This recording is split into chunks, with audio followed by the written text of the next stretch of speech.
Assalamualaikum warahmatullahi wabarakatuh. Yang terhormat Bapak Syarif Khalili selaku dosen mata kuliah Pemikiran dan Peradaban Islam.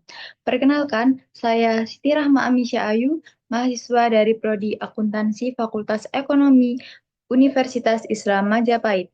Video ini saya buat untuk memenuhi ujian akhir semester pada mata kuliah Pemikiran dan Peradaban Islam yang dibimbing oleh Bapak Syarif Khalili.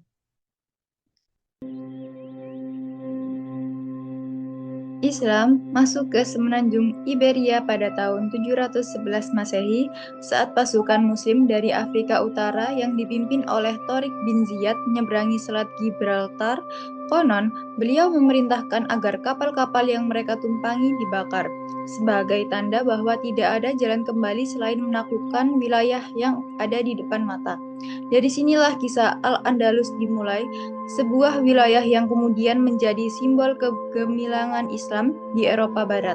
Kekuasaan Islam di Andalusia berlangsung selama hampir 8 abad dan meninggalkan jejak yang sangat kuat, terutama dalam bidang ilmu pengetahuan, seni, arsitektur, dan kehidupan masyarakat.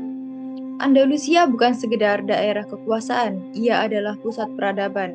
Di saat Eropa berada dalam masa kegelapan atau yang disebut dengan Dark Ages, Cordoba, ibu kota Andalusia, justru bersinar terang. Cordoba memiliki lebih dari 70 perpustakaan, termasuk perpustakaan besar milik khalifah yang menyimpan hingga 400.000 manuskrip.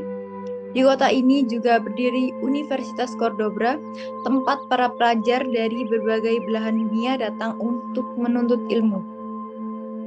Rumah-rumah di Cordoba sudah memiliki sistem air bersih dan sanitasi, jalan-jalan diterangi lampu pada malam hari, dan sistem tata kota sudah maju. Kota ini menjadi tempat lahir dan berkembangnya ilmu pengetahuan, mulai dari kedokteran, filsafat, astronomi, matematika, kimia, dan banyak lagi. Beberapa tokoh besar yang lahir atau berkembang di Andalusia antara lain Ibnu Rushd atau Averroes di dunia barat, seorang filsuf, dokter, dan ahli hukum. Ia dikenal sebagai komentator terbesar karya Aristoteles. Pandangannya sangat memengaruhi pemikiran filsuf Eropa seperti Thomas Aquinas. Al-Zahrawi, bapak ilmu bedah modern.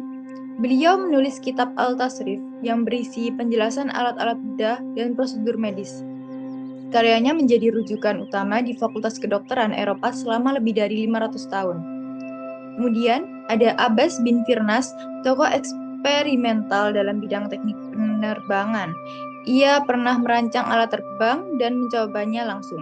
Walaupun belum sesempurna pesawat modern, eksperimennya menjadi salah satu pionir dalam sejarah penerbangan. Kemudian ada Maslama Al-Majriti, ahli matematika dan astronomi yang sangat terkenal. Ia adalah sosok penting dalam pengembangan ilmu falak dan perhitungan kalender. Mereka bukan hanya menulis teori, tapi juga mengembangkan metode eksperimen dan observasi, hal yang kemudian menjadi dasar pendekatan ilmiah modern. Ilmu-ilmu dari Andalusia tidak berhenti di dunia Islam. Lewat proses penerjemahan besar-besaran, banyak karya ilmiah dalam bahasa Arab diterjemahkan ke dalam bahasa Latin di pusat-pusat terjemahan seperti Toledo. Para ilmuwan Kristen dan Yahudi pun belajar dari karya para sarjana Muslim. Ilmu kedokteran, filsafat, matematika, hingga teknik pertanian menjadi bagian dari kurikulum universitas-universitas awal di Eropa, seperti di Paris, Bologna, dan Oxford. Inilah awal dari Renaissance, masa kebangkitan kembali ilmu pengetahuan budaya dan seni di Eropa, yang sangat bergantung pada pengetahuan yang diwariskan oleh dunia Islam, khususnya dari Andalusia. Yang menarik dari perkembangan ilmu di Andalusia adalah bahwa ilmu pengetahuan tidak dipisahkan dari nilai-nilai keislaman. Para ilmuwan Muslim percaya bahwa menuntut ilmu adalah bagian dari ibadah. Ilmu dipandang sebagai sarana untuk mengenal ciptaan Allah dan untuk memperbaiki kehidupan manusia. Inilah yang membuat ilmu pengetahuan berkembang dengan cepat, namun tetap berlandaskan pada etika dan moral yang kuat. Sayangnya, kejayaan itu perlahan memudar. Konflik internal di antara kerajaan-kerajaan kecil Muslim di Andalusia, seperti tekanan dari kerajaan-kerajaan Kristen di utara Spanyol, menyebabkan wilayah Islam terus menyusut. Pada tahun 1492 Masehi, kota Granada, pusat terakhir kekuasaan Islam di Spanyol, jatuh ke tangan kerajaan Katolik, menandai berakhirnya era Islam di Spanyol. Namun meskipun secara politik kekuasaan Islam di Spanyol berakhir, barisan intelektual dan kebudayaan dari Andalusia tetap hidup dan menjadi pijakan awal kemajuan Eropa modern.